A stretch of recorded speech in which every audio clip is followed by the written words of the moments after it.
हाय दोस्तों, आज हम 10वीं कक्षा तृतीय भाषा हिंदी पुनर्मनन कार्यक्रम भाग 9 में प्रेरणार्थक क्रिया इस विषय के बारे में चर्चा करेंगे। तो आइए प्रीतिಯ ಮಕ್ಕಳೇ, ಇಂದು ನಾವು ಪ್ರೇರಣಾರ್ಥಕ ಕ್ರಿಯೆ ಈ ವಿಷಯವನ್ನು ಕುರಿತು ಚರ್ಚೆ ಮಾಡೋಣಂತೆ. ಪ್ರೇರಣಾರ್ಥಕ ಕ್ರಿಯೆಯ ಕೆಲವು ಸಾಮಾನ್ಯ ಸೂತ್ರಗಳಿವೆ. ಅದನ್ನು ನಿಮಗೆ ಬಲಭಾಗದ ಪೆಟ್ಟಿಗೆಯಲ್ಲಿ ಕೊಟ್ಟಿದೆ. ಕನ್ನಡದಲ್ಲಿರೋದ್ರಿಂದ ಸುಲಭವಾಗಿ ನೀವು ಓದಿ ಅರ್ಥ ಮಾಡ್ಕೋಬೋದು. ಪ್ರಥಮ ಪ್ರೇರಣಾರ್ಥಕ ಶಬ್ದದ ಕೊನೆಯಿಂದ ಎರಡನೇ ಅಕ್ಷರ ದೀರ್ಘಾಕ್ಷರವಾಗಿರುತ್ತೆ. ಹಾಗೆಯೇ ಎರಡನೆಯ ಸಾಮಾನ್ಯ ಸೂತ್ರವನ್ನು ನೋಡೋಣ. ಎರಡು ಅಕ್ಷರಗಳ ಕ್ರಿಯಾ ಶಬ್ದವನ್ನು ಕೊಟ್ಟಾಗ ಅದರ ಮಧ್ಯದಲ್ಲಿ ಲಾ ಅಕ್ಷರವನ್ನು ಸೇರಿಸಿ ಪ್ರಥಮ ಪ್ರೇರಣಾರ್ಥಕ ಕ್ರಿಯಾ ಶಬ್ದವನ್ನು ಮಾಡಲಾಗುತ್ತೆ. ಇನ್ನು ಕೊನೆಯದಾಗಿ ದ್ವಿತೀಯ ಪ್ರೇರಣಾರ್ಥಕ ಶಬ್ದವನ್ನು ನಾವು ಮಾಡಬೇಕು ಅಂದರೆ ಕ್ರಿಯಾಪದದ ಕೊನೆಯ ಅಕ್ಷರ ಏನಿರುತ್ತೋ ಅದರ ಜಾಗದಲ್ಲಿ ವಾನ ಅನ್ನೋದನ್ನು ಸೇರಿಸಬೇಕು. ಈಗ ಗುಣಿತಾಕ್ಷರದ ಒಂದು ಪಟ್ಟಿಯನ್ನು ಕೊಟ್ಟಿದೆ. ಯಾವ ಅಕ್ಷರ ಕ್ರಿಯಾಪದದ ಮೊದಲಿನಲ್ಲಿದ್ದರೆ ಅದು ಪ್ರಥಮ ಪ್ರೇರಣಾರ್ಥಕದಲ್ಲಿ ಏನಾಗಿ ಬದಲಾಗುತ್ತೆ ಅನ್ನೋದನ್ನು ನೀವಿಲ್ಲಿ ನೋಡಿ. ಕ, ಕಿ, ಕು ಎನ್ನುವಂತಹ ಅಕ್ಷರಗಳು ರೆಡ್ ಇಂಕ್ನಲ್ಲಿ ಇದೆ. ಇವು ಮೂರು ಅಕ್ಷರಗಳು ಹ್ರಸ್ವ ಅಕ್ಷರಗಳಾಗಿರ್ತವೆ. ಇವು ಕ್ರಿಯಾಪದದ ಮೊದಲಿಗೆ ಬಂದರೆ ಯಾವುದೇ ಬದಲಾವಣೆ ಆಗೋದಿಲ್ಲ. ಪ್ರಥಮ ಪ್ರೇರಣಾರ್ಥಕದಲ್ಲಿ ಅದು ಹಾಗೆಯೇ ಇರುತ್ತೆ. ಇನ್ನು ಕಾ ದೀರ್ಘಾಕ್ಷರ ಬಂದಿದೆ ಅಂತ ತಿಳ್ಕೊಳ್ಳಿ. ಅದು ಪ್ರಥಮ ಪ್ರೇರಣಾರ್ಥಕ ಶಬ್ದದಲ್ಲಿ ಕ ಹ್ರಸ್ವ ಅಕ್ಷರವಾಗಿ ಮಾರ್ಪಡುತ್ತೆ. ಇನ್ನು ಕ್ರಿಯಾಪದದ ಪ್ರಾರಂಭದಲ್ಲಿ ಕಿ, ಕೆ ಮತ್ತು ಕೈ ಅಂದರೆ ಈ ಕಾರ, ಎ ಕಾರ ಮತ್ತು ಐಕಾರದ ವ್ಯಂಜನಗಳು ಬಂದಿದ್ದಾವೆ ಅಂತ ತಿಳ್ಕೊಳ್ಳಿ. ಅವುಗಳೆಲ್ಲ ಹ್ರಸ್ವ ಈಕಾರದ ವ್ಯಂಜನಗಳಾಗಿ ಬದಲಾಗ್ತವೆ. ಕು ಮತ್ತು ಕೋ ಅಕ್ಷರಗಳು ಬಂದಾಗ ಅದು ಹ್ರಸ್ವ ಕು ಆಗಿ ಮಾರ್ಪಡುತ್ತೆ. ಅಂದರೆ ಉ ದೀರ್ಘಾಕ್ಷರ ಹಾಗೆ ಓಕಾರಯುಕ್ತ ವ್ಯಂಜನಗಳು ಬಂದರೆ ಅದು ಹ್ರಸ್ವ ಉಕಾರದ ವ್ಯಂಜನವಾಗಿ ಮಾರ್ಪಡುತ್ತೆ. ಇನ್ನು ಔಕಾರದ ವ್ಯಂಜನ ತಗೊಂಡ್ರೆ ಅದು ಕ್ರಿಯಾಪದದ ಮೊದಲಿಗೆ ಬಂದಿದ್ದರೆ ಪ್ರಥಮ ಪ್ರೇರಣಾರ್ಥಕ ಕ್ರಿಯೆಯ ಮೊದಲ ಅಕ್ಷರವೂ ಕೂಡ ಔಕಾರವೇ ಆಗಿರುತ್ತೆ. ಅಂದರೆ ಕೌ ಅನ್ನೋ ಅಕ್ಷರವೇ ಆಗಿರುತ್ತೆ. ಈಗ ನಾವು ವರ್ಣಮಾಲೆಯ ಸ್ವರಾಕ್ಷರಗಳ ಸಹಾಯದಿಂದ ಯಾವ ಯಾವ ಬದಲಾವಣೆಗಳು ಆಗುತ್ತವೆ ಅನ್ನೋದನ್ನು ನೋಡೋಣ. If the first letter is, ಅದರ ಅರ್ಥ ಕ್ರಿಯಾಪದದ ಮೊದಲನೇ ಅಕ್ಷರ. ನೋಡಿ, ಆ ಆಗಿದೆ ಅಂತ ತಿಳ್ಕೊಳ್ಳಿ. ಅದರಲ್ಲಿ ಯಾವುದೇ ಬದಲಾವಣೆ ಇರೋದಿಲ್ಲ, ಅದು ಆ ಆಗಿಯೇ ಉಳಿಯುತ್ತೆ. ಉದಾಹರಣೆಗೆ ಚ, ಕ, ಮ, ಬ, ಪ ಈ ಅಕ್ಷರಗಳೆಲ್ಲ ಹ್ರಸ್ವ ಅಕಾರಯುಕ್ತ. ಅವುಗಳು ಪ್ರಥಮ ಪ್ರೇರಣಾರ್ಥಕದಲ್ಲಿ ಏನೂ ಚೇಂಜಸ್ ಆಗಲ್ಲ, ಹಾಗೆ ಬರ್ತವೆ. ಇನ್ನು ಕ್ರಿಯಾಪದದ ಮೊದಲಿಗೆ ಆಕಾರಯುಕ್ತ ವ್ಯಂಜನ ಇದೆ ಅಂತ ತಿಳ್ಕೊಳ್ಳಿ. ಅದು ಪ್ರಥಮ ಪ್ರೇರಣಾರ್ಥಕದಲ್ಲಿ ಹ್ರಸ್ವ ಆಕಾರಯುಕ್ತ ವ್ಯಂಜನ ಆಗುತ್ತೆ. ಮೇಲಿನ ಉದಾಹರಣೆಗಳನ್ನೇ ನಾವು ತೆಗೆದುಕೊಳ್ಳೋದಾದರೆ ಚ ಅನ್ನುವ ದೀರ್ಘಾಕ್ಷರ ಇದೆ ಅಂತ ತಿಳ್ಕೊಳ್ಳಿ. ಅದು ಚ ಅನ್ನುವಂಥ ಹ್ರಸ್ವಾಕ್ಷರ ಆಗುತ್ತೆ. ಕ ಅನ್ನುವಂಥ ದೀರ್ಘಾಕ್ಷರ ಇದ್ದರೆ ಕ ಎನ್ನುವಂಥ ಹ್ರಸ್ವಾಕ್ಷರ ಆಗುತ್ತೆ. ಈ ರೀತಿಯಲ್ಲಿ ಬದಲಾಗುತ್ತೆ ಮಕ್ಕಳೇ. ಇನ್ನು ಇಲ್ಲಿ ಬ್ರಾಕೆಟಲ್ಲಿ ಕೊಟ್ಟಿದೆ ಖಾನ ಎನ್ನುವಂತಹ ಶಬ್ದ ಖಿಲಾನ ಆಗುತ್ತೆ. ಈ ಶಬ್ದ ಈ ಸಾಮಾನ್ಯ ನಿಯಮಕ್ಕೆ ಹೊರತಾಗಿದೆ ಮಕ್ಕಳೇ. ಹಾಗೆಯೇ ಈಗ ಕ್ರಿಯಾಪದದ ಪ್ರಾರಂಭದಲ್ಲಿ ಇಕಾರಯುಕ್ತ ವ್ಯಂಜನ ಬಂದಿದ್ದರೆ ಅದರಲ್ಲಿ ಯಾವುದೇ ಬದಲಾವಣೆ ಆಗೋದಿಲ್ಲ, ಅದು ಹ್ರಸ್ವ ಇಕಾರಯುಕ್ತ ವ್ಯಂಜನವಾಗಿಯೇ ಉಳಿಯುತ್ತೆ. ಉದಾಹರಣೆ ಕೊಟ್ಟಿದ್ದಾರೆ ಚಿ, ಗಿ, ಲಿ, ಮಿ. ಈಗ ಕ್ರಿಯಾಪದದ ಪ್ರಾರಂಭದಲ್ಲಿ ದೀರ್ಘಾಕ್ಷರ ಈಕಾರಯುಕ್ತ ವ್ಯಂಜನ ಬಂದಿದೆ ಅಂತ ತಿಳ್ಕೊಳ್ಳಿ. ಅದು ಹ್ರಸ್ವ ಈಕಾರಯುಕ್ತ ವ್ಯಂಜನ ಆಗುತ್ತೆ. ನೀವು ಅರ್ಥ ಮಾಡ್ಕೋಬೋದು ಮಕ್ಕಳೇ. ಚಿ ಎನ್ನುವಂಥ ದೀರ್ಘಾಕ್ಷರ ಇದ್ದರೆ ಅದು ಚಿ ಎನ್ನುವಂಥ ಹ್ರಸ್ವಾಕ್ಷರವಾಗಿ ಬದಲಾಗುತ್ತೆ. ಗಿ ಎನ್ನುವಂಥ ದೀರ್ಘಾಕ್ಷರ ಇದ್ದರೆ ಗಿ ಎನ್ನುವಂಥ ಹ್ರಸ್ವಾಕ್ಷರವಾಗಿ ಬದಲಾಗುತ್ತೆ. ಇದೇ ತರಹದ ಉದಾಹರಣೆಗಳನ್ನು ನೀವು ನೋಡ್ಬೋದು. ಕ್ರಿಯಾಪದದ ಪ್ರಾರಂಭದಲ್ಲಿ ಉಕಾರಯುಕ್ತ ವ್ಯಂಜನ ಇದ್ದರೆ ಅದು ಪ್ರಥಮ ಪ್ರೇರಣಾರ್ಥಕದಲ್ಲಿ ಹ್ರಸ್ವ ಉಕಾರಯುಕ್ತ ವ್ಯಂಜನವಾಗಿ ಉಳಿಯುತ್ತೆ, ಯಾವುದೇ ಬದಲಾವಣೆ ಆಗೋದಿಲ್ಲ.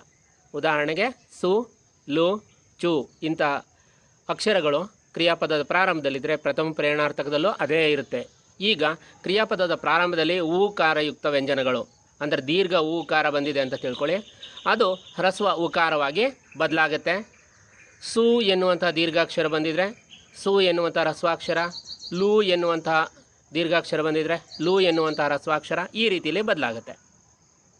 ಇನ್ನು ಏಕಾರಯುಕ್ತ ಮತ್ತು ಐಕಾರಯುಕ್ತ ವ್ಯಂಜನಗಳು ಕ್ರಿಯಾಪದದ ಪ್ರಾರಂಭದಲ್ಲಿ ಬಂದರೆ ಅದು ಇಕಾರಯುಕ್ತ ವ್ಯಂಜನ ಆಗುತ್ತೆ. ಅಂದರೆ ಹ್ರಸ್ವ ಇಕಾರಯುಕ್ತ ವ್ಯಂಜನವಾಗಿ ಮಾರ್ಪಡುತ್ತೆ. ನಂತರ ಕ್ರಿಯಾಪದದ ಪ್ರಾರಂಭದಲ್ಲಿ ಓಕಾರಯುಕ್ತ ವ್ಯಂಜನ ಬಂದಿದೆ ಅಂತ ತಿಳ್ಕೊಳ್ಳಿ. ಅದು ಉಕಾರಯುಕ್ತ ವ್ಯಂಜನವಾಗಿ ಮಾರ್ಪಡುತ್ತೆ. ಇನ್ನು ಕ್ರಿಯಾಪದದ ಪ್ರಾರಂಭದಲ್ಲಿ ಔಕಾರಯುಕ್ತ ವ್ಯಂಜನ ಇದ್ದರೆ ಅದರಲ್ಲಿ ಯಾವುದೇ ಬದಲಾವಣೆ ಆಗೋದಿಲ್ಲ, ಅದು ಔಕಾರಯುಕ್ತ ವ್ಯಂಜನವಾಗಿಯೇ ಉಳಿಯುತ್ತೆ. ಉದಾಹರಣೆಗೆ ದೌ, ಭೌ ಈ ರೀತಿಯ ಅಕ್ಷರಗಳಲ್ಲಿ ಅವುಗಳು ಹಾಗೆಯೇ ಇರುತ್ತವೆ. ಇಲ್ಲಿ ರೆಡ್ಡಿಂಕಲ್ಲಿ ಕೊಟ್ಟಿರೋದು ಯಾವುದೇ ಬದಲಾವಣೆ ಆಗೋದಿಲ್ವಲ್ಲ ಅಂಥ ಅಕ್ಷರಗಳು ಮಕ್ಕಳೇ. ಇನ್ನು ಬ್ಲ್ಯಾಕಲ್ಲಿ ಕೊಟ್ಟಿರ್ತಕ್ಕಂಥವು ಅವು ಮಾರ್ಪಾಡಾಗುವಂತಹ ಅಕ್ಷರಗಳಾಗಿವೆ ಮಕ್ಕಳೇ.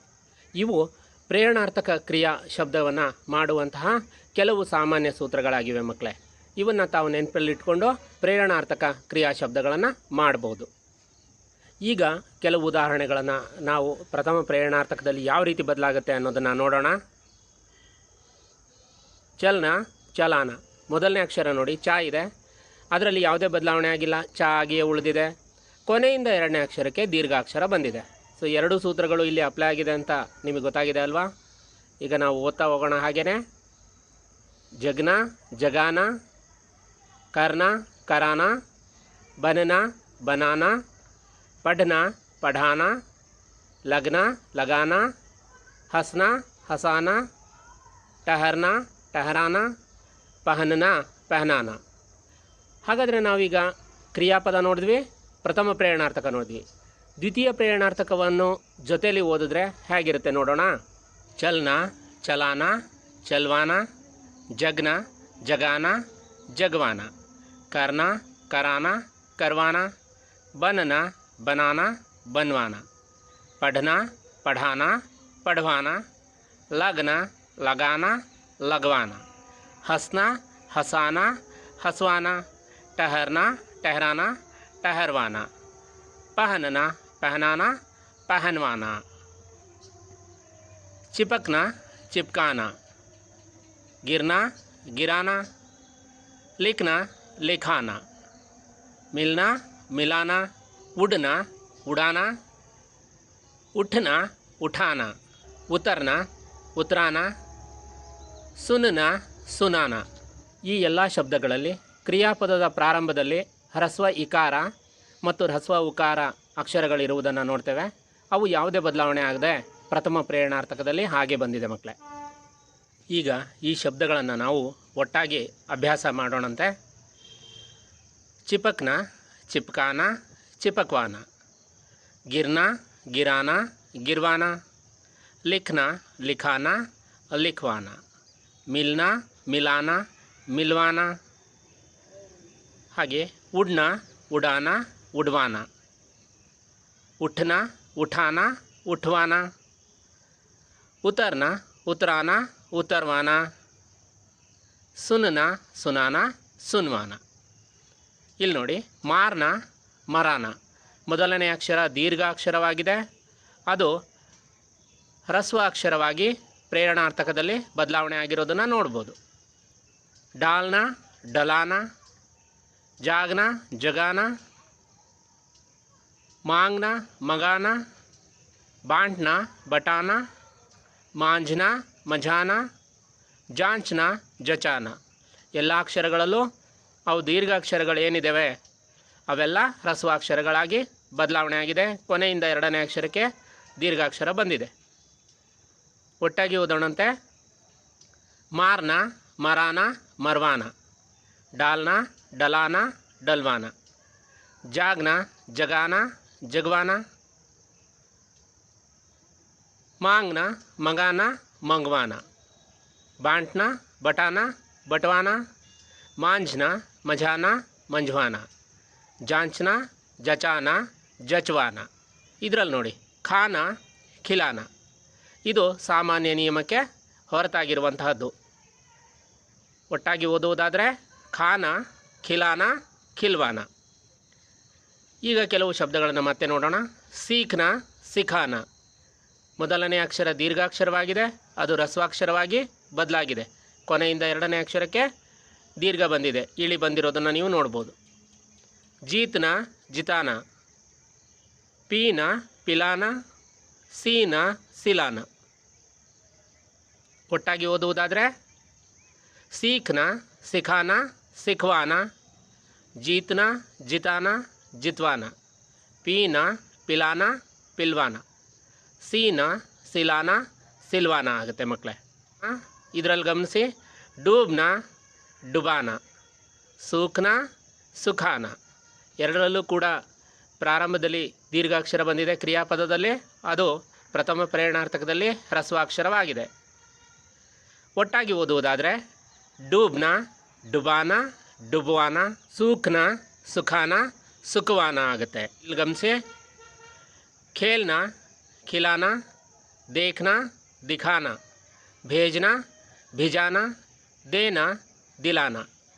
ಮೊದಲನೆಯ ಸ್ಲೈಡಲ್ಲಿ ನಾವು ಸಾಮಾನ್ಯ ಸೂತ್ರಗಳನ್ನು ಓದಬೇಕಾದ್ರೆ ನೋಡಿದ್ವಿ, ಏಕಾರಯುಕ್ತ ವ್ಯಂಜನ ಬಂದರೆ ಅದು ಹ್ರಸ್ವ ಈಕಾರಯುಕ್ತ ವ್ಯಂಜನ ಆಗುತ್ತೆ ಅಂತ. ಆ ಸೂತ್ರವನ್ನು ನೀವು ಇಲ್ಲಿ ಗಮನಿಸ್ಬೋದು. ಕೊನೆಯಿಂದ ಎರಡನೇ ಅಕ್ಷರಕ್ಕೆ ದೀರ್ಘಾಕ್ಷರ ಇದೆ.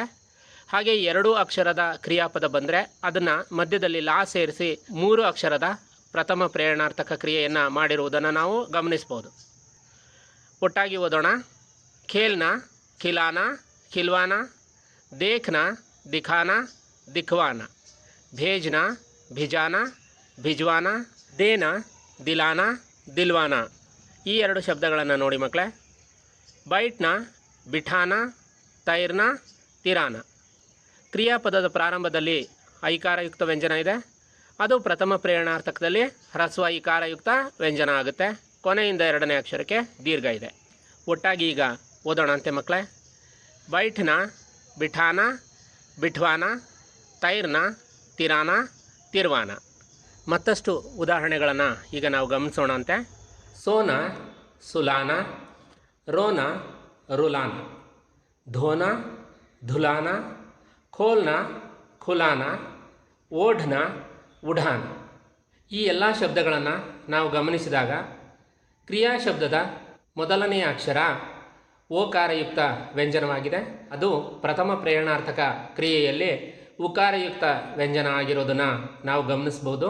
ಹಾಗೆಯೇ ಪ್ರಥಮ ಪ್ರೇರಣಾರ್ಥಕ ಶಬ್ದದ ಕೊನೆಯಿಂದ ಎರಡನೇ ಅಕ್ಷರ ದೀರ್ಘ ಅಕ್ಷರವಾಗಿರೋದನ್ನು ಗಮನಿಸ್ಬೋದು. ಮತ್ತೊಂದು ಅಂಶ ನಾವಿಲ್ಲಿ ಏನು ಗಮನಿಸ್ತೀವಿ ಅಂದರೆ, 2 ಅಕ್ಷರದ ಕ್ರಿಯಾಪದವನ್ನು ಲಾ ಎನ್ನುವಂಥ ಅಕ್ಷರವನ್ನು ಮಧ್ಯಕ್ಕೆ ಸೇರಿಸಿ ಅದನ್ನು 3 ಅಕ್ಷರಗಳ ಪ್ರಥಮ ಪ್ರೇರಣಾರ್ಥಕ ಕ್ರಿಯೆ ಮಾಡಿರುವುದನ್ನು ಗಮನಿಸ್ಬೋದು ಮಕ್ಕಳೇ. ಈಗ ನಾವು ಒಟ್ಟಾಗಿ ಓದೋಣ ಅಂತೆ. ಸೋನ ಸುಲಾನ ಸುಲ್ವಾನ, ರೋನ ರುಲಾನ ರುಲ್ವಾನ, ಧೋನ ಧುಲಾನ ಧುಲ್ವಾನ, ಖೋಲ್ನ ಖುಲಾನ ಖುಲ್ವಾನ, ಓಢ್ನ ಉಢಾನ ಉಢವಾನ. ಈ 2 ಶಬ್ದಗಳನ್ನು ನೀವು ಗಮನಿಸಿ ಮಕ್ಕಳ. ಲೌಟ್ನ ಲೌಟಾನ, ದೌಡ್ನ ದೌಡಾನ. ಈ ಶಬ್ದಗಳಲ್ಲಿ ಕ್ರಿಯಾ ಶಬ್ದದ ಮೊದಲನೆಯ ಅಕ್ಷರ ಔಕಾರಯುಕ್ತ ವ್ಯಂಜನ ಆಗಿದೆ. ಪ್ರಥಮ ಪ್ರೇರಣಾರ್ಥಕದಲ್ಲಿ ಯಾವುದೇ ಬದಲಾವಣೆಯನ್ನು ಹೊಂದದೆ ಅದು ಹಾಗೆಯೇ ಬಂದಿರೋದನ್ನು ನೀವು ಗಮನಿಸ್ಬೋದು.